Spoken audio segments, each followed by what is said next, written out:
A graça e a paz de Jesus, igreja. Muito bom estarmos aqui reunidos, mais um domingo, para podermos estudar a palavra de Deus juntos, para sermos edificados pela palavra do Senhor, que é maravilhosa, Convido a igreja a abrir a Bíblia comigo em Atos dos Apóstolos, capítulo 18. Nós não vamos para o capítulo 19 ainda. Hoje nós entramos no capítulo 19, mas eu pensei que essa semana já nós iríamos para o 19 direto, mas não tem como fazer isso. Então, Atos dos Apóstolos, capítulo 18, nós lemos a partir do versículo 18, que foi o versículo que nós paramos na última semana.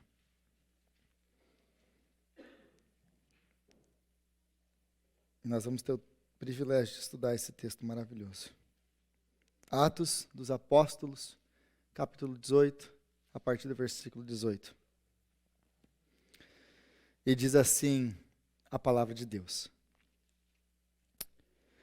Paulo permaneceu em Corinto por algum tempo. Depois despediu-se dos irmãos e navegou para a Síria, acompanhado de Priscila e Áquila. Antes de embarcarem, rapou a cabeça em Cencreia, devido a um voto que havia feito. Chegaram a Éfeso, onde Paulo deixou Priscila e Áquila. Ele, porém, entrando na sinagoga, começou a debater com os judeus. Pedindo eles que ficassem mais tempo, não cedeu. Mas ao partir prometeu: voltarei, se for da vontade de Deus. Então, embarcando, partiu de Éfeso. Ao chegar em Cesareia, subiu até a igreja para saudá-la e depois desceu para Antioquia. Depois de passar um tempo em Antioquia, Paulo partiu dali e viajou por toda a região da Galácia e da Frígia, fortalecendo todos os discípulos. Enquanto isso, um judeu chamado Apolo, natural de Alexandria, chegou a Éfeso. Ele era um homem culto e tinha grande conhecimento das Escrituras. Fora instruído no caminho do Senhor e com grande fervor falava e ensinava com exatidão acerca de Jesus, embora conhecesse apenas o batismo de João. Logo começou a falar corajosamente na sinagoga, quando Priscila e Áquila o ouviram. Convidaram-no para ir à sua casa e lhe explicaram com mais exatidão o caminho de Deus. Querendo ele ir para Acaia, os irmãos o encorajaram e escreveram aos discípulos que o recebessem. Ao chegar, ele auxiliou muitos, os que pela graça haviam crido, pois refutava vigorosamente os judeus em debate público, provando pelas Escrituras que Jesus é o Cristo. Enquanto Apolo estava em Corinto, Paulo, atravessando as regiões altas, chegou a Éfeso. Ali encontrou alguns discípulos e lhes perguntou: vocês receberam o Espírito Santo quando creram? Eles responderam: não, nem sequer ouvimos que existe o Espírito Santo. Então, que batismo vocês receberam? Perguntou Paulo. O batismo de João, responderam eles. Disse Paulo: o batismo de João foi um batismo de arrependimento. Ele dizia ao povo que cresce naquele que viria depois dele, isto é, em Jesus. Ouvindo isso, eles foram batizados no nome do Senhor Jesus. Quando Paulo lhes impôs as mãos, veio sobre eles o Espírito Santo e começaram a falar em línguas e a profetizar. Eram ao todo uns 12 homens. Palavra de Deus. Senhor, nós te louvamos pela tua palavra, Senhor, que é maravilhosa, Senhor. Pai, que prazer enorme é a gente abrir semana após semana a tua palavra. Que privilégio majestoso, Senhor, é termos a sua palavra nas nossas mãos. Palavra fiel, verdadeira, inerrante, infalível. Senhor, nós te glorificamos pela sua palavra. Que privilégio que é, Pai, ter a sua palavra nas nossas mãos. Agora nós clamamos a Ti, Espírito Santo, abre o nosso entendimento, fala ao nosso coração, explica essa palavra, explica essa passagem para nós. Que nós possamos sair daqui hoje, iluminados, transformados, fortalecidos, alimentados por essa palavra maravilhosa do Senhor. É o que nós te pedimos em nome de Jesus. Amém. Então, na última semana, nós vimos o apóstolo Paulo, ele chegando em Corinto, o seu ministério, de mais ou menos ali por volta de 2 anos em Corinto. Agora, a partir do versículo 18, Paulo permanece ali em Corinto por algum tempo, depois despede-se dos irmãos e navegou para a Síria acompanhado de Priscila e Áquila. Agora ele sai de Corinto. E é a segunda vez que a gente vê isso aqui, é uma coisa nova para a gente não está acostumado com esse negócio. Apóstolo Paulo saiu de Atenas sem apanhar. Apóstolo Paulo sai de Atenas sem ser apedrejado, chicoteado, sem estar fugido de ninguém. Aqui é a segunda vez a gente começa, opa, peraí, o negócio mudou um pouco para ele. Não por muito tempo. Não por muito tempo. Mas então ele sai de Corinto, agora ele leva com ele os seus companheiros, como nós vimos na última semana, aqueles que encorajaram o coração dele, companheiros de ministério. Ele leva esses companheiros com ele, ele viaja, ele embarca, e ele vai chegar agora em Éfeso, no capítulo aí, versículo 19. Chegaram a Éfeso, onde ele deixou Priscila e Áquila. Ele vai deixar Priscila e Áquila aí. Então eles pedem, os irmãos vão pedir para ele, ele começa a pregar, ele começa a discutir com os judeus na sinagoga, como ele faz sempre. E eles pedem para ele ficar mais. Mas por incrível que pareça, Paulo não fica em Éfeso. E isso é muito estranho, porque nessa segunda viagem, lembra que agora o apóstolo Paulo está na chamada segunda viagem missionária? Ele tentou ir para Éfeso, se você lembra ali, ele tenta, no capítulo 16, que ele tenta ir para Éfeso e o Espírito Santo não deixa ele ir para Éfeso.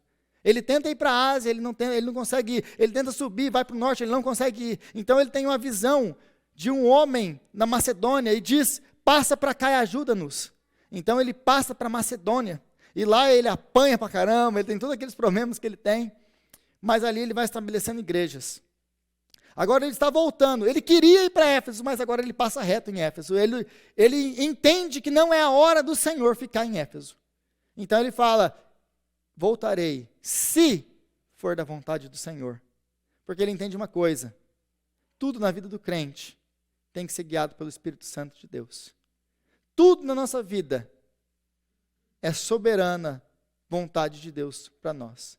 Então o apóstolo Paulo, ele não fica, versículo 21, se for da vontade de Deus, então ele vai embora, ele embarca dali ele segue para Cesareia, e de Cesareia ele desembarca, lembra que Cesareia é um porto, ele chega na cidade de Cesareia, de Cesareia ele vai para Jerusalém.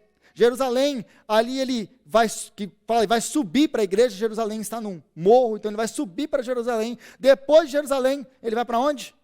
Ele vai voltar para Antioquia, a sua base, a sua igreja enviadora. Agora, uma vez que ele chega em Antioquia, ele passa um tempo lá para saudar a igreja, versículo 23, depois de passar algum tempo ali em Antioquia, Paulo partiu dali e viajou por toda a região da Galácia, da Frígia, fortalecendo todos os discípulos. Então o apóstolo Paulo chega na sua igreja, sauda os irmãos, dá um relatório do que Deus tem feito através da vida dele, do ministério dele. Depois de um tempo passado ali, ele segue viagem. Ele volta para fortalecer as igrejas da Galácia. Ele vai passando pela Galácia, e o caminho que ele queria fazer antes, que era descer para a Ásia, e não pôde por causa do Espírito Santo, e passou para a Macedônia, agora ele vai para Éfeso. Então ele desce para Éfeso. Agora, enquanto ele está fora, depois que ele sai de Éfeso, que ele não vou ficar aqui, vou embora, vai para Jerusalém, vai para Cesareia, Jerusalém, Antioquia. Agora chega em Éfeso um judeu chamado Apolo. Versículo 24. Enquanto isso, um judeu chamado Apolo, natural de Alexandria, chegou a Éfeso.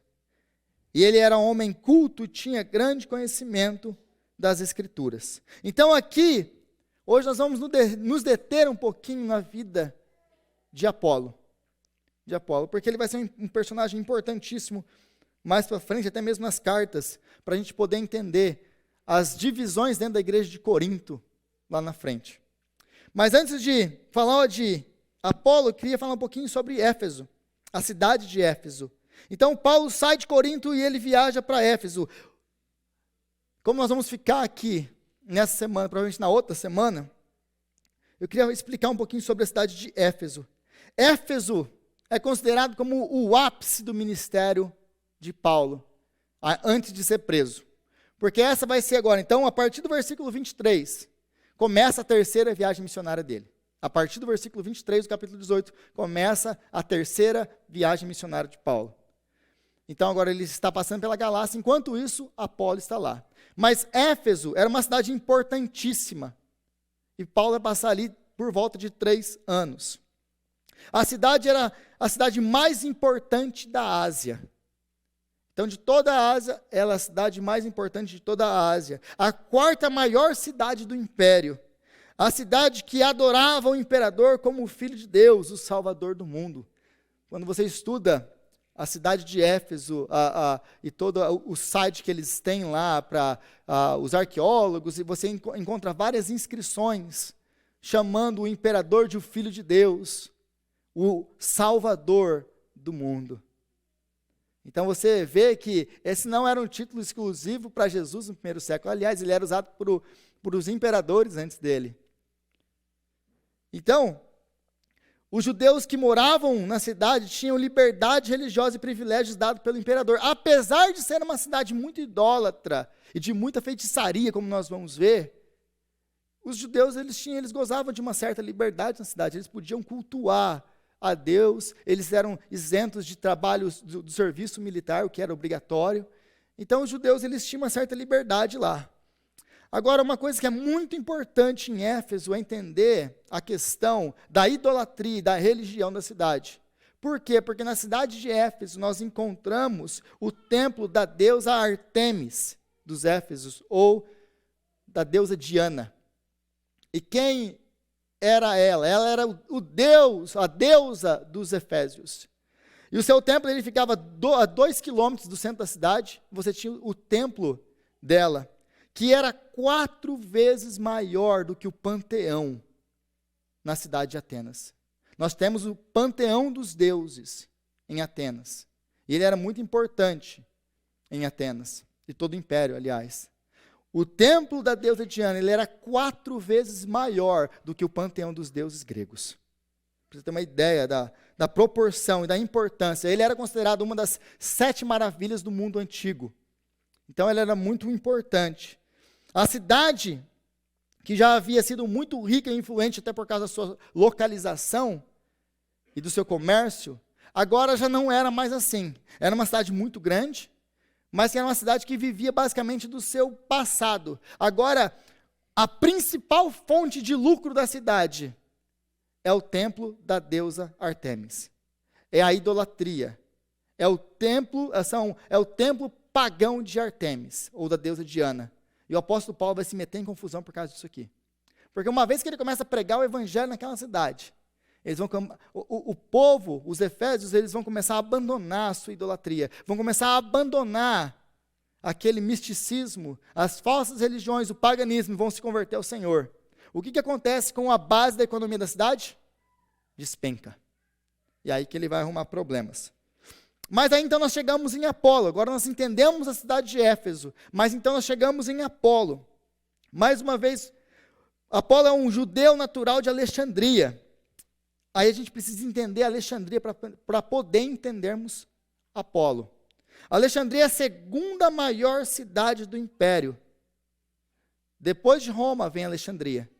É a cidade mais culta, a cidade mais intelectual de todo o império. Alexandria tinha a famosa a Biblioteca de Alexandria, com mais de 400 mil livros, que infelizmente pegou fogo e tudo se foi. Mas era a maior biblioteca do mundo, a biblioteca mais importante do mundo. Cidade fundada pelo grande Alexandre o Grande. Então, é uma cidade muito importante, culturalmente, intelectualmente. A cidade que tinha filósofos, como o filósofo judeu Filo, naquele tempo. Então, uma cidade muito importante, uma cidade com mais de 100 mil judeus. Estima-se que a cidade tinha 500 mil habitantes. Então, 500 mil de habitantes há 2.000 anos atrás. Então, você não está falando de uma cidade pequena, é uma cidade gigantesca. Mas desses 500 mil, você tem 100 mil judeus. Então, basicamente, é uma cidade com muita influência judaica. É na cidade de Alexandria que o Antigo Testamento vai ser traduzido para o grego. Do hebraico para o grego, que nós temos a versão que nós ainda hoje usamos para consulta, que é a Septuaginta, que foi traduzida por eruditos na cidade de Alexandria.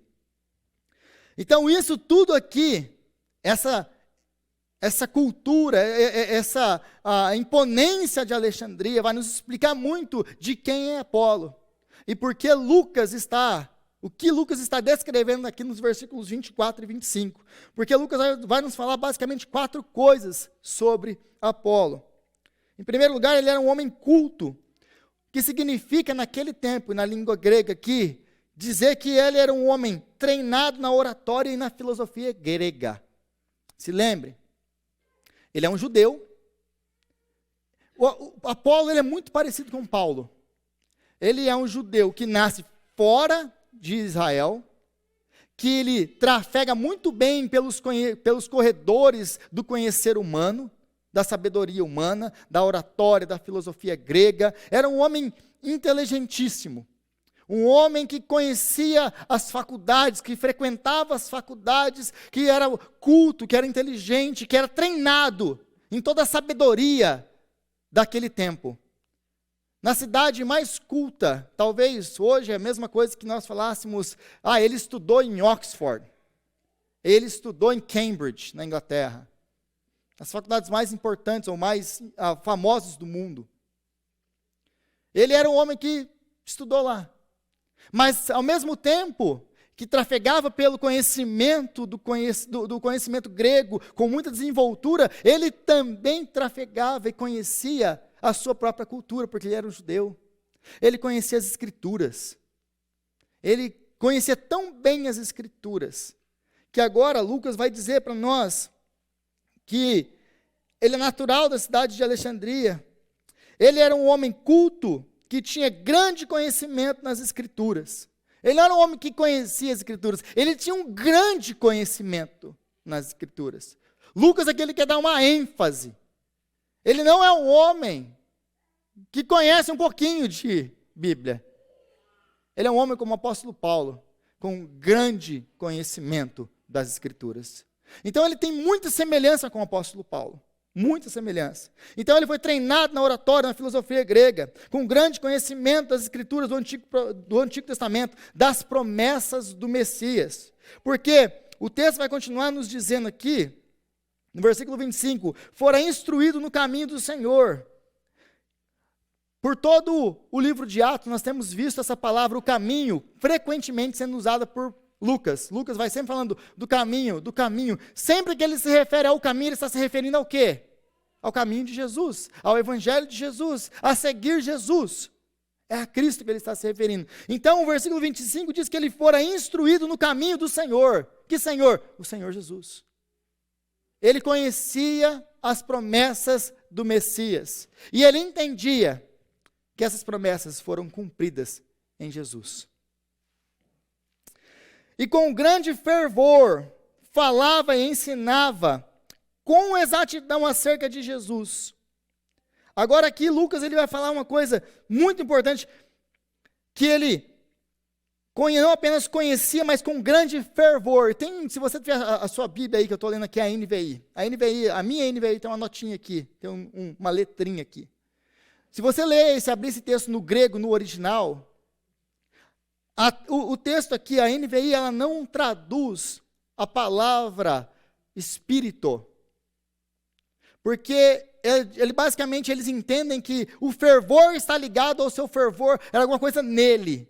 Mas outras traduções, dependendo da tradução que você estiver usando, se você quiser consultar a sua tradução, você quiser olhar aí, você vai ver que está uma distinção, dependendo da tradução. Se você tiver Almeida, por exemplo, a Almeida coloca aí no espírito. Então eles adicionam, não que ela adiciona, que a NVI tira. Aqui é uma questão de interpretação. É uma questão de interpretação. Mas a NVI coloca aqui que tem alguns tradutores que colocam no espírito. Então aqui, Lucas, como eu interpreto isso, como eu entendo isso, ele era um homem cheio do Espírito Santo. Porque ninguém pode cumprir com isso aqui que Lucas está falando, se não for cheio do Espírito Santo. Porque fora instruído no caminho do Senhor, e com grande fervor falava e ensinava com exatidão. Ele não apenas falava e ensinava a respeito de Jesus, ele fazia isso com exatidão. Com exatidão acerca de Jesus, embora conhecesse apenas o batismo de João. Então, todos esses elementos que nós encontramos aqui na vida de Apolo, descrito por Lucas, vai apontar para uma coisa: esse homem era um crente cheio do Espírito Santo. Esse homem era um homem cheio do Espírito Santo. Aí note que no versículo 26, ou finalzinho do versículo 25, embora conhecesse apenas o batismo de João, aqui Lucas está dando ênfase a uma deficiência dele. Porque no versículo 26 em diante diz assim: logo começou a falar corajosamente na sinagoga. Quando Priscila e Áquila o ouviram, convidaram-no para a sua casa e lhe explicaram com mais exatidão o caminho do Senhor. Então note que a pregação de Apolo, ela não era incorreta, ela era incompleta. Ele ensinava, Lucas deixa isso muito claro, ele ensinava, ele tinha sido instruído no caminho do Senhor, e ensinava o caminho, ele falava de Jesus com exatidão. Mas tinha alguma coisa na sua teologia que estava um pouco fora. Qual era o problema da teologia de Apolo? A questão do batismo, a doutrina do Espírito Santo. Ele não entendia ainda completamente a questão do batismo, a questão do Espírito Santo. Ele havia sido instruído no caminho do Senhor. Como discípulo de João, ele havia recebido o batismo de João. Como discípulo de João, se você abrir Lucas, lá nos primeiros capítulos de Lucas, no capítulo 3, a partir do versículo 3 de Lucas, você vai ver que João ensinava a respeito de Jesus. Eis que vem aquele depois de mim, do qual eu não sou digno de desatar as sandálias dos pés, tirar as sandálias, desamarrar as sandálias dos pés. Eu não sou digno. Eu batizo vocês com água, mas virá ele, e ele está falando do Messias, e ele vai batizar vocês com o Espírito Santo e com fogo.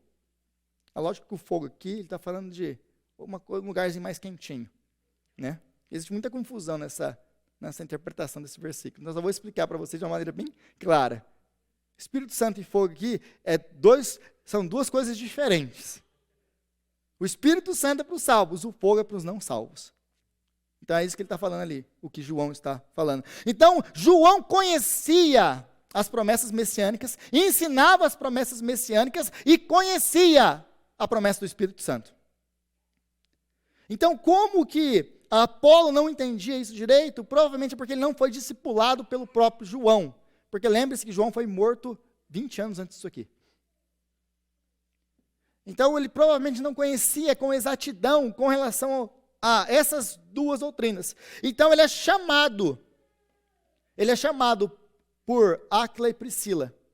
Agora, toda a descrição de Apolo evidencia que ele era um crente convertido, cheio do Espírito Santo. Porque, mais uma vez, com grande fervor no Espírito, ele ensinava com exatidão a respeito de Jesus, provando pelas Escrituras, versículo 28, provando pelas Escrituras que Jesus era o Messias. Isso não é a descrição de um ímpio, porque ninguém pode fazer isso, se não for pelo Espírito Santo de Deus. Mas aqui, nós aprendemos com Apolo, no versículo 26, a humildade de um homem de Deus. Apesar de ser esse grande filósofo, orador, conhecedor das Escrituras, esse grande pregador, teólogo, existia deficiências no conhecimento dele. Então, um casal de fazedores de tenda, que ele não conhecia, chega a ele. Você consegue imaginar isso? um grande pregador, um grande orador, as pessoas que todo mundo fala, uau. Quando ele chega em Corinto, por exemplo, as pessoas logo recebem e ficam fascinados por ele. Porque provavelmente Apolo, na questão da oratória, ele era muito melhor que Paulo. Porque o próprio Paulo fala que, quando eu cheguei com vocês, eu não cheguei com um grande discurso. A minha presença, como alguns de vocês falam, era fraca. Paulo não tinha essa presença. Paulo provavelmente não era um grande pregador. Mas ele era um grande escritor. Agora, Apolo não. Apolo tinha aquilo que os coríntios amavam. Era o mestre da retórica. Era o mestre do ensino. Falava bem, ensinava bem, conhecia as escrituras. Então ele cativa. É por isso que começa a ter divisão em Coríntios. Uns dizendo, eu sou de Apolo, eu sou de Paulo, eu sou de Pedro. Os outros, eu sou de Jesus. Aí Paulo vai ter que vir e corrigir tudo isso. Vai ter que corrigir toda essa questão. Mas então chega esse grande pregador, esse grande orador, e começa a falar, e as multidões se encantavam com o ensino dele, e de repente, ali na congregação, tem um casalzinho, talvez de um senhor, uma senhora, já mais velhos, que chamou, eu gostei dessa pregação, você não quer ir na minha casa para a gente tomar um chá? E chega e o grande pregador tem a humildade de ir para a casa desses irmãos, simples, humildes, e lá eles vão ensinar com mais exatidão aquilo que ele ensinava com exatidão. Ele podia muito bem ignorar eles, olhar para a cara deles, o que vocês podem me ensinar? O que não é uma característica de um homem cheio do Espírito Santo. Porque se ele tivesse feito isso, ele teria feito o quê? Ele simplesmente teria ignorado aqueles que passaram 2 anos ministrando junto com o maior teólogo da história da humanidade. Se ele tivesse feito isso, ele teria ignorado companheiros que o apóstolo Paulo andou junto e pregou junto durante 2 anos. Ele simplesmente teria rechaçado a teologia paulina. Porque é isso que eles vão ensinar para ele. E ele humildemente aceita isso e ele vai. Então, uma das coisas que nós podemos aprender com o Apolo aqui, é que ele era tudo isso que Lucas descreve para nós. Mas, acima de tudo isso, ele era um homem de Deus. Porque homens de Deus são humildes. Homens de Deus estão prontos a sempre aprender mais. Nunca se achar melhor do que ninguém. No dia que nós que pregamos o Evangelho começamos a nos achar melhores do que os outros, a nossa queda, ela é iminente. Porque no meio da igreja, no meio do povo de Deus, não tem estrela. A igreja de Jesus Cristo só tem uma estrela, e é Cristo. Nenhum homem é. Esses grandes pregadores que nós vemos, não existem grandes homens de Deus. Existem homens fracos e pequenos como eu e como você, cheios da graça de um Deus grande, majestoso e maravilhoso. Nós temos que parar de idolatrar pregadores. É lógico que nós temos pregadores que nós amamos mais, que ensinam com exatidão, e por isso nós os admiramos. E admirar homens de Deus, nós inevitavelmente vamos fazer, respeitar e amá-los. Contudo, nós não idolatramos, porque eu vejo muitas vezes que existe uma linha muito fina entre admiração e idolatria. Adoração e idolatria. Então ele precisava de algumas correções. Ele aceita essa correção. E ele agora vai, com mais exatidão ainda, pregar o Evangelho de Jesus Cristo. Mas uma coisa que nós precisamos entender aqui é sobre essa questão do batismo de João. Porque, versículo 25 ainda, falava e ensinava com exatidão acerca de Jesus Cristo, embora conhecesse apenas o batismo de João. Embora conhecesse apenas o batismo de João. Uma das coisas que nós falamos na classe dos novos membros, quando nós lidamos com batismo, é que o batismo de João não é o batismo de Jesus. Porque às vezes as pessoas que querem forçar o caso para falar sobre batismo, e falar assim, não, batismo tem que ser por imersão. Porque Jesus foi batizado por imersão. Bom, vem para a classe de novos membros, a gente vai discutir sobre isso. Mas o batismo de Jesus não é o batismo de João. Jesus foi batizado por João, mas lembre-se que o batismo de João é diferente, porque o batismo cristão é estabelecido, é instituído por Jesus em Mateus capítulo 28. O batismo de João, ele é um batismo que nasce no período intertestamentário. O que é radical no batismo de João é o seguinte: João chamava judeus para serem batizados. O que está acontecendo é, no período intertestamentário, Malaquias e Mateus, entre esse tempo, nasce um rito do batismo. Aquelas pessoas que eram de fora de Israel, que não eram judeus, e queriam se tornar judeus, fazer parte do povo de Deus, eles não têm descendência, eles são, vamos supor, um romano. Ele quer entrar no povo de Deus, ele quer fazer parte do povo de Deus, ele quer fazer parte do povo da aliança, ele quer ir no templo, ele teria que passar por alguns rituais, porque ele é gentil. Então ele tinha que confessar, ele tinha que se circuncidar, mas antes da circuncisão, que era o sinal da aliança para eles, ele tinha que passar por um batismo. Esse batismo, ele era um batismo que mostrava arrependimento dos seus pecados. Por quê? Porque ele não nasceu limpo, judeu, ele era um pecador gentil, ele tinha que ser lavado dos seus pecados, para depois ser circuncidado, para depois ser aceito no meio do povo. Então, esse era o batismo de João. É esse rito que nasce nesse período. Agora, a radicalidade do batismo de João Batista é o seguinte: o batismo só era requerido dos não-judeus.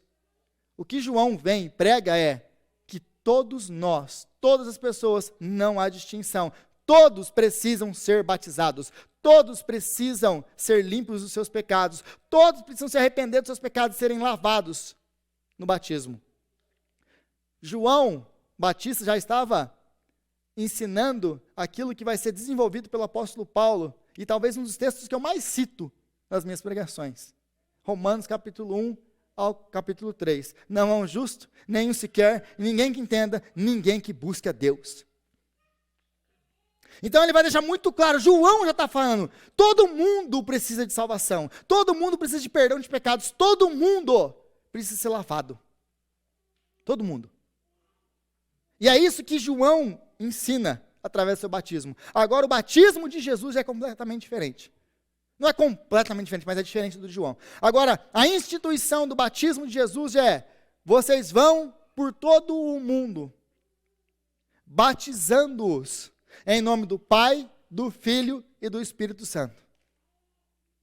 E ensinando-os a guardar os meus mandamentos. Então é Jesus que institui o batismo cristão. O que nós praticamos hoje na igreja é o batismo de Jesus e não o batismo de João. Ficou claro isso? Então, Apolo, ele conhecia o batismo de João. Ele ainda não tinha sido instruído completamente no batismo de Jesus.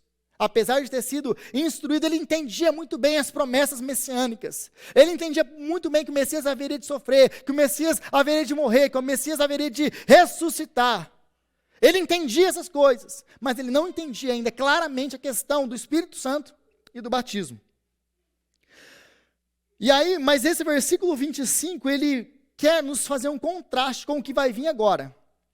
Porque a chave para você interpretar toda essa passagem aqui, se você quer interpretar e entender o que Lucas está querendo dizer com toda essa passagem, é comparar a vida de Apolo com a vida dos discípulos que Paulo vai apresentar ou vai encontrar agora, a partir do versículo 19, do capítulo 19. Enquanto Apolo estava em Corinto, Paulo atravessou as regiões altas, chegando a Éfeso. Ali encontrou alguns discípulos. E lhes perguntou, vocês receberam o Espírito Santo quando creram? Então, o texto aqui vai nos dizer que ele encontrou alguns discípulos. Note que Lucas não fala de quem eles eram discípulos. Ele encontrou alguns discípulos. Lucas também usava a mesma palavra, discípulos, para os discípulos de João Batista. Então aqui, com a sua descrição, ele vai mostrar para nós de quem eles eram os discípulos. Mas ele não fala, ele fala alguns discípulos. Mas aí o apóstolo Paulo ele vai perguntar sobre o Espírito Santo. Eles entendiam alguma coisa, eles creram em alguma coisa de Jesus, porque o texto vai falar, alguns discípulos e quando creram. Vocês receberam o Espírito Santo quando vocês creram? Então eles eram discípulos de alguém, eles escutaram alguma coisa sobre o Espírito Santo, mas eles tinham alguma coisa faltando. Eles tinham um entendimento, algum tipo de entendimento sobre o Messias, mas estava bem longe de ser alguma coisa como é de Apolo. Então, o que acontece? O apóstolo Paulo ele está aqui. Ele chega em Éfeso, ele encontra essas pessoas, esses discípulos, que se dizem discípulos, talvez até mesmo de Jesus. Mas aí, ele começa a andar com essas pessoas, que se dizem discípulos. E ele começa a conversar e conviver com essas pessoas, que se dizem discípulos. E, em outras palavras, no nosso linguajar de hoje, que se dizem crentes. É crente. Não, eu sou crente. Ah, você é crente? Sou crente. Aí a gente começa a andar com essa pessoa. Ah, mas peraí. Mas você é crente mesmo? O apóstolo Paulo ele começa a entender, olhar e observar algumas coisas na vida dessas pessoas. E alguma coisa não está batendo. Depois de andar com eles um tempo, mas peraí, vocês são crente mesmo? Então o apóstolo Paulo, ele, como homem inteligente que ele era, sábio que ele era, ele vai fazer duas perguntas de diagnóstico, para ver quem que esses caras são. Porque não bateu ainda, não está encaixando. Você se diz crente, mas a sua vida não fala que você é crente. Então deixa eu te perguntar uma coisa. Então o apóstolo Paulo vai fazer duas perguntas para eles. Quais são as perguntas? Vocês receberam o Espírito Santo quando vocês creram? Tá, vocês creram em alguma coisa, vocês falaram que vocês creram em alguma coisa. Vocês receberam o Espírito Santo? Qual que é a resposta deles? Nós nem sabíamos que existia esse tal desse Espírito Santo. E aí a gente começa a ter um problema. O apóstolo Paulo, na hora, ele entende uma coisa. Ele entende aquilo que ele mesmo escreveu em Romanos capítulo 8, versículo 9. Aqueles que não têm o Espírito Santo não pertencem a Deus. Bom, peraí, volta. Como assim vocês nem ouviram falar do Espírito Santo? Se vocês não ouviram nem falar, quem dirá experimentar então? Aí ele vai fazer a segunda pergunta, porque agora o caso ficou grave. E aí ele vai perguntar para eles, versículo 3, então, que batismo vocês receberam? Aí a coisa vai ficar feia. Porque eles vão responder o seguinte, o batismo de João, é claro. Que tipo de pergunta é essa, Paulo? O de João. Tem algum outro tipo de batismo para receber? Aí os caras... Aí o apóstolo Paulo vai responder, aí ele vai entender com quem que ele está falando. Aí no versículo 4, o apóstolo Paulo ele vai pregar o evangelho para eles, porque ele entende que ele não está lidando com crente. Eles eram discípulos ainda de João, eles conheciam um pouco, e na verdade nem de João eram, porque João sabia do Espírito Santo, João apontou para o Messias, João falou do batismo do Espírito Santo, eles não conheciam nem a doutrina do próprio mestre deles. Eles foram discipulados pelo discípulo do discípulo do discípulo de João. Então eles não sabiam o que eles seguiam. Diferente de Apolo, que era com exatidão. Com exatidão. Então, disse Paulo, versículo 4, o batismo de João foi um batismo de arrependimento. Ele dizia ao povo que cresce naquele que viria depois dele. Isto é, em Jesus. Então, ouvindo isso, eles foram batizados no nome do Senhor Jesus. Então, como é de costume em todo o livro de Atos, Lucas ele está resumindo toda a história para a gente. O versículo 4 aqui está falando que ele, basicamente, em resumo, ele pregou o evangelho para eles. Olha, deixa eu explicar para vocês a doutrina de João Batista. Ele estava apontando para o Messias. E ele falava isso. Então o Messias veio. E o ministério do Messias é esse. E o próprio João disse do Espírito Santo. E o ministério do Espírito Santo é esse. Então, eu quero falar uma coisa para vocês. Vocês não entenderam nada. Vocês não são crentes. Então, ele batiza eles. E impõe as suas mãos. Então, eles recebem o Espírito Santo.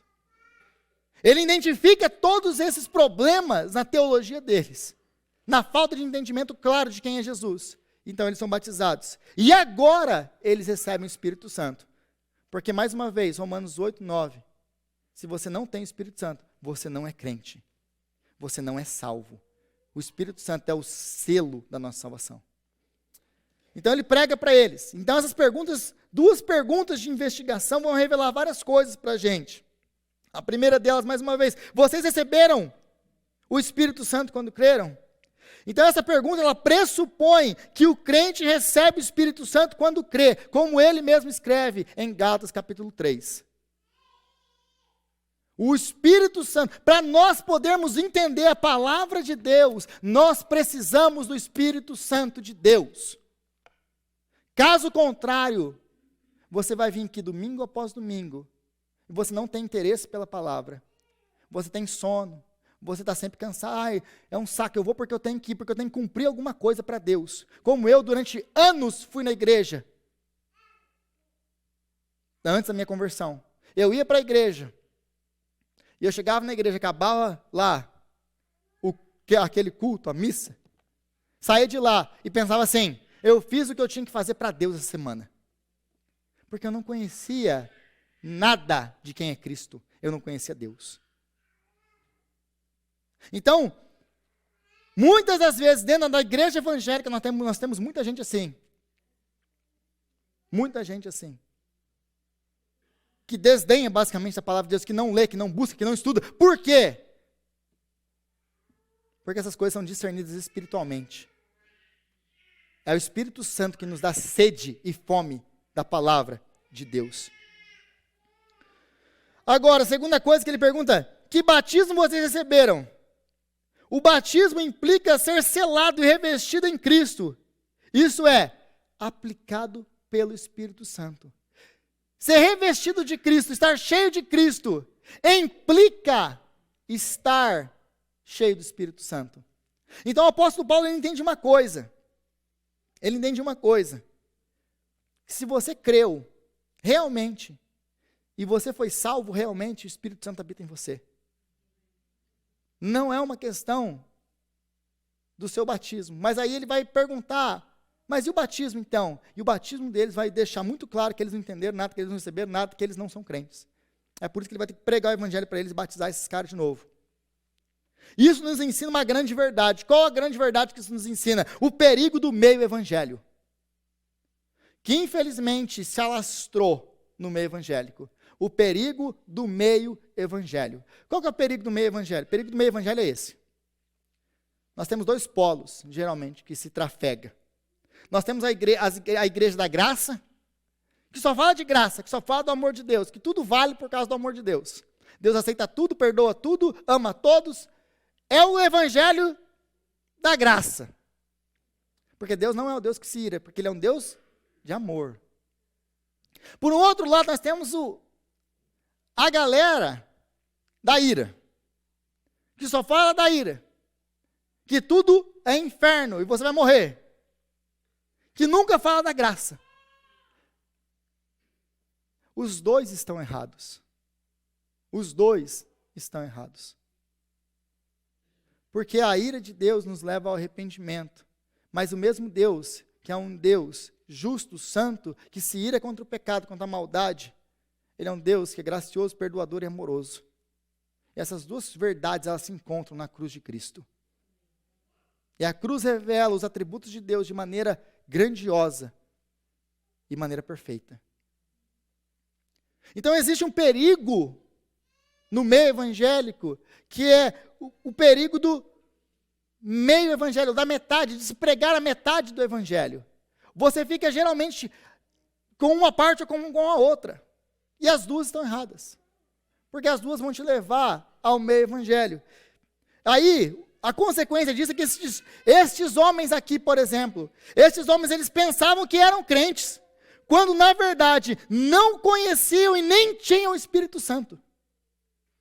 Estes homens se chamavam discípulos, falavam que eles haviam crido, foram batizados. Eles se diziam crentes, quando na verdade eles não conhecem, eles não experimentaram e eles não sabem quem é o Espírito Santo. Eles se dizem crentes, mas eles não são crentes. Para estes homens, então, não faltava sinceridade. Estes homens eram homens sinceros. Eles acreditavam naquilo que foi ensinado para eles, eles acreditavam. Eles acreditavam que eles eram discípulos, eles acreditavam. Eles acreditavam no que eles receberam, eles acreditavam. Não faltava sinceridade para eles. Faltava o que para eles? Ensino. Eles não foram ensinados. Eles não foram ensinados o Evangelho. Eles não foram ensinados a palavra de Deus. Eles não foram ensinados quem é Cristo. Então não faltava sinceridade. Faltava o quê? Ensino. Nós somos salvos pelo Evangelho e não pela nossa sinceridade. Isso tem que ficar muito claro na nossa cabeça. Nós somos salvos pelo Evangelho e não pela nossa sinceridade. Nós podemos ter deficiências como Apolo tinha. Nós podemos ter deficiências na nossa teologia. Nós não sabemos tudo. E nós vamos passar a vida inteira, nós não vamos conhecer tudo.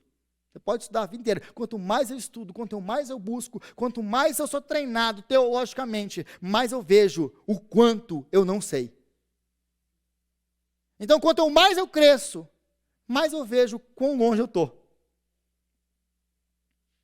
Porque às vezes a gente vê pessoas aí discutindo na internet, etc, etc. As pessoas que acabaram de começar a estudar e ler um livro ali, e ler sobre o calvinismo, ler sobre algum grande reformador, e a pessoa já quer abrir debate, abrir canal no YouTube, e eu já cansei de ver isso. É porque eu vou falar sobre isso, e etc, etc, etc. O que você acha? Eu acho uma coisa, eu acho que você tem que começar a estudar primeiro. Por que você fala isso? Porque você não começou nem a arranhar a superfície ainda. Muitas vezes nós somos arrogantes. Quando a gente começa a estudar, a gente começa a atingir um pouquinho de conhecimento, a gente começa a se achar. Mas conforme você vai estudando, crescendo, você vai diminuindo. Essa é uma tendência. Porque se você começou a estudar e começou a ficar mais orgulhoso, é que você não entendeu ainda nada. Agora, quando você começa a estudar, aí você fala assim, eu não sei nada. Como eu preciso ainda crescer e aprender. Eu não sei nada. Essa é a ação do Evangelho, porque nós não vamos arranhar nem a superfície na nossa vida inteira. Nós não vamos. Então nós podemos ter deficiências na nossa teologia, mas nós não podemos ter deficiência no nosso entendimento do Evangelho. Porque nós somos salvos pelo Evangelho. Não é a sua sinceridade. É o Evangelho de Jesus Cristo que nos salva. Você pode não entender direito a doutrina do Espírito Santo, que aliás é uma doutrina que anda bem por baixo ultimamente. Tem pouquíssimos livros sobre o Espírito Santo. Você pode até não entender direito sobre o Espírito Santo. Você pode até não entender direito algumas outras doutrinas. Mas se você errar no Evangelho, aqui é vida ou morte. Então o contraste entre Apolo e os discípulos é esse, o Espírito Santo. Qual que é a diferença dos dois? Qual que é a diferença de Apolo? Porque, lembra, Lucas está querendo fazer um contraste aqui, entre Apolo, que não conhecia a doutrina do Espírito Santo direito, que não foi batizado com o batismo de Jesus, que só conhecia o batismo de João. E os discípulos que Paulo vai encontrar em Éfeso, que não conheciam essas coisas que Apolo conhecia. Contudo, a diferença dos dois é essa. Apolo era um homem cheio do Espírito Santo, apesar de não entender direito como funcionava isso. A pneumatologia, que é a doutrina do Espírito Santo. Ele não entendia isso direito, a questão do batismo, ele não entendia direito. Mas mesmo assim, ele era um homem cheio do Espírito Santo, que ensinava com exatidão o quê? O Evangelho. Ele entendia com exatidão o Evangelho.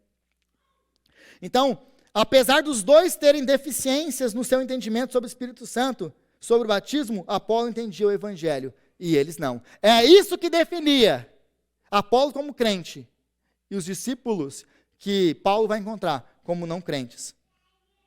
Nós precisamos entender e ensinar com exatidão o Evangelho, porque aqui é uma questão de vida ou morte. Você, meu irmão, você pode errar em outras doutrinas, mas você não pode errar no evangelho. Porque você pode passar a sua vida como esses discípulos passaram e pensavam e passaram muito tempo da sua vida, pensando, eu sou crente, eu sou salvo, eu tenho o Espírito Santo. Aliás, eu nem sei quem que é o Espírito Santo, no caso deles. E no final, você escutar isso de Deus, apartai-vos de mim, malditos, para o fogo eterno, pois eu nunca vos conheci. Isso aqui é muito sério. É por isso que nós não buscamos igrejas perto da nossa casa. Nós buscamos igrejas perto do evangelho.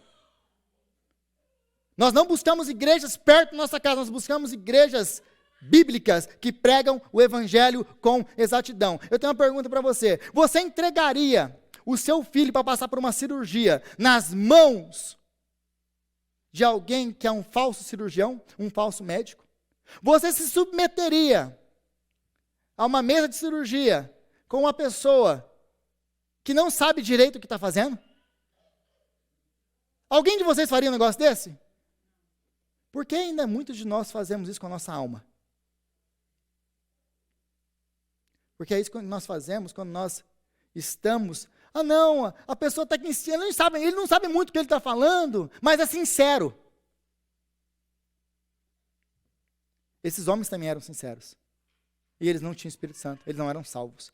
Ah, Rodrigo, você está julgando os caras. Eu não estou explicando o texto bíblico. Não é minha opinião essa.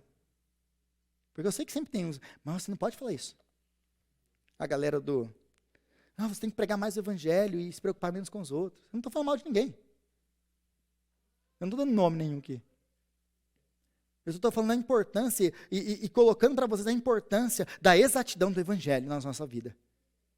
Nós seguimos homens que pregam o evangelho. Nós ouvimos homens que pregam o evangelho. Porque tem muita gente que está ouvindo aí que você devia parar de ouvir também. Né? Tem muita gente aí. Então, todo crente... Essa pergunta aqui é espinhosa. Todo crente que recebe o Espírito Santo tem que falar em línguas? Todo crente que recebe o Espírito Santo tem que falar em línguas? Não, mais uma vez, eu estou só explicando desse Bíblia, eu não estou aqui para atacar ninguém. Tá bom, Charlon? Não é nada contra você. Esses dias mandaram uma mensagem para o Charlon, mandaram ele me processar. Você tem uma ideia. Porque eu fico fazendo bullying com ele na igreja. Aliás, para o mundo inteiro ver, está na internet. Qualquer dia, Charlon, eu vou falar para você ficar em pé aqui para a internet conhecer você.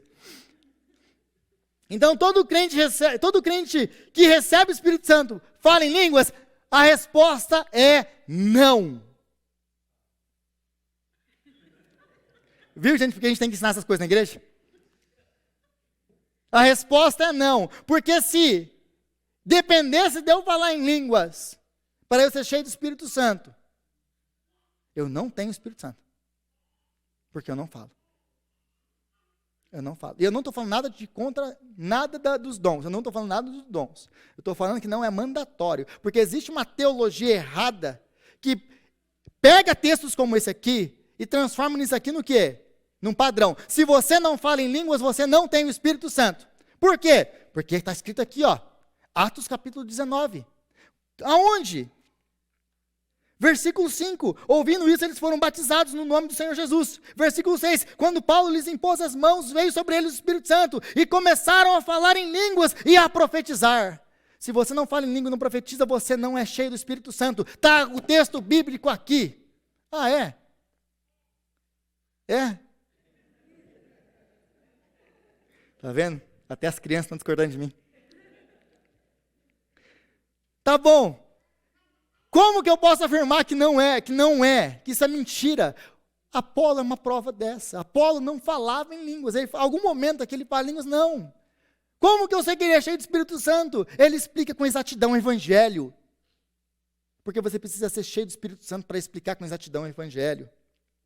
Ele não fala em línguas e ele é cheio do Espírito Santo. Apolo não conhecia claramente sobre o Espírito Santo, mas ainda assim era cheio do Espírito. Ele nem conhecia direito a doutrina do Espírito Santo, e ele é cheio do Espírito Santo. E como que eu sei disso? Porque a sua vida, o seu ministério provam que ele era assim. Porque ninguém pode ter o ministério que Apolo tinha sem estar cheio do Espírito Santo. Mas então, como que é esse negócio do batismo com o Espírito Santo? Qual que é a relação do batismo com o Espírito Santo? Não existe cristão de segunda classe. É isso que esse texto está querendo dizer. Aliás, que desde do capítulo lá de 3 de Atos, 2 de Atos, eu vim evitando essa pergunta até hoje. Porque essa aqui é a última vez que vai falar sobre isso no livro de Atos. Então é por isso que eu estou lidando com isso só agora. Porque ele já falou disso, outras passagens já falaram do batismo e da vinda do Espírito Santo, e de profetizar, e de falar em línguas. É por isso que eu estou falando isso aqui hoje. Por quê? O livro de Atos está querendo nos mostrar algumas coisas. Que não existe crente de segunda classe. Porque, por exemplo, vem no Pentecostes, no dia do Pentecoste, desce o Espírito Santo, enche aqueles discípulos, os apóstolos. Eles começam a falar em novas línguas. Aí imagina que o evangelho começa a se expandir pelo império. Aí chegam os samaritanos. Mas os samaritanos não falam em línguas. Judeu e samaritano não se dá. Samaritano já é judeu misturado, que nem é considerado judeu. O que logo ia acontecer com a igreja? Nós teríamos o quê? Divisão de melhores e piores.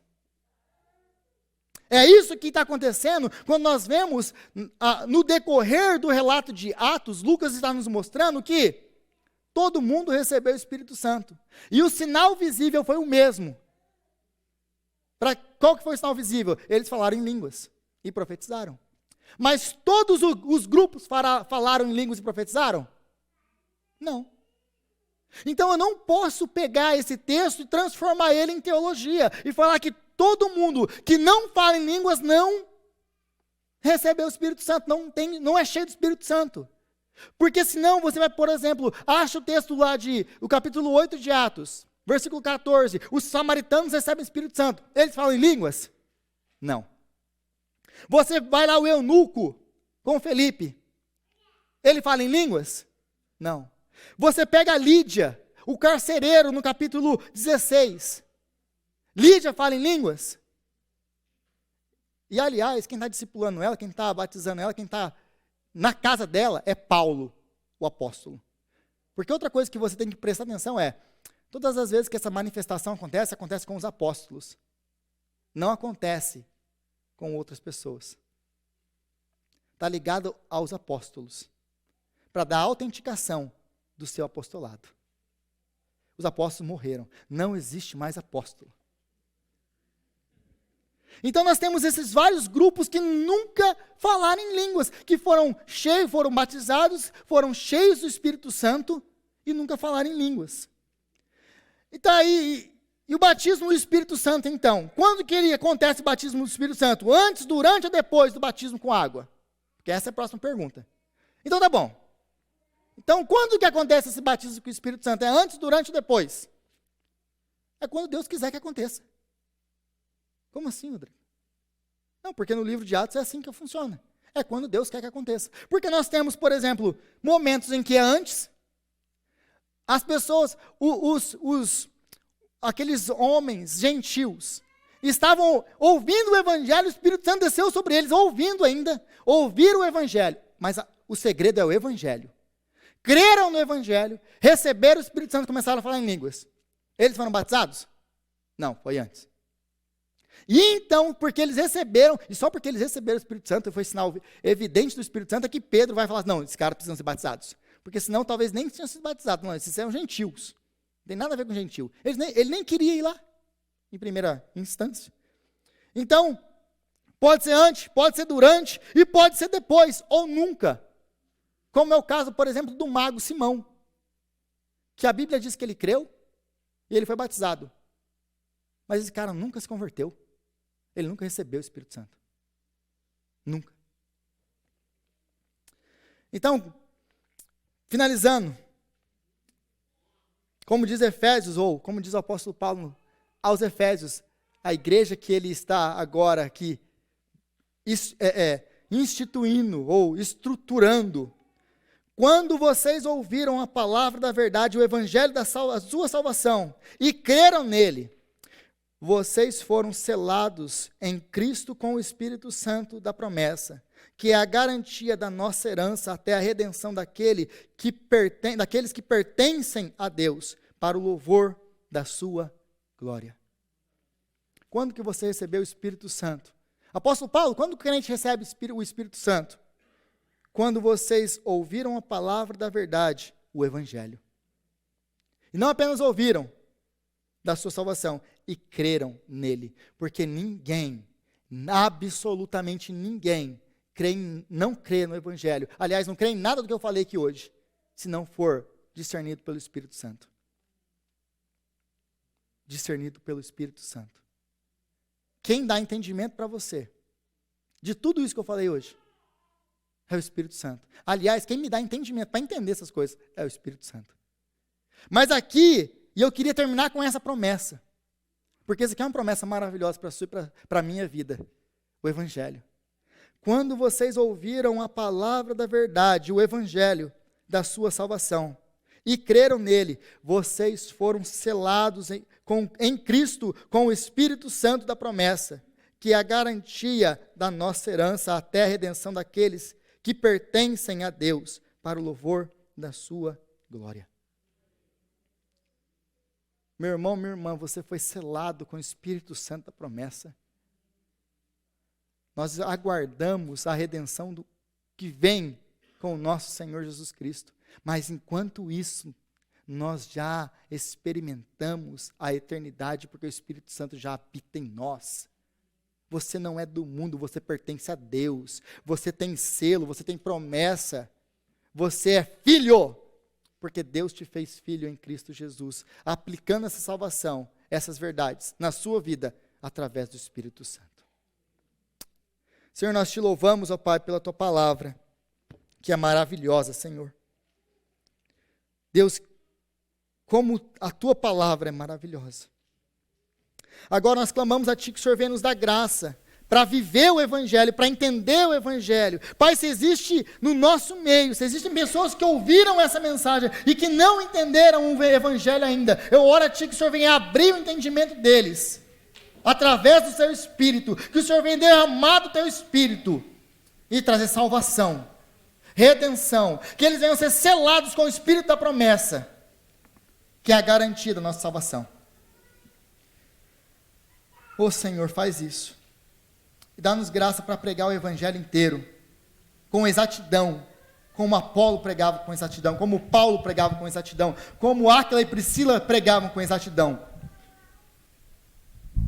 Nos dá graça, Senhor, para compartilhar o Evangelho com exatidão, mesmo que existam na nossa vida deficiências teológicas, que talvez nós sejamos até ignorantes ou desconheçamos. Senhor, dá-nos graça para entender uma coisa: o Evangelho, a graça que nos salvou em Cristo Jesus. Dá-nos graça para entender quem nós somos diante de um Deus santo como o Senhor, e que isso venha nos trazer reverência, transformação, mudança de vida, santidade, busca zelosa pelo Senhor. Faz isso, Senhor, para o louvor da tua glória. É o que nós oramos no nome de Jesus. Amém. Amém.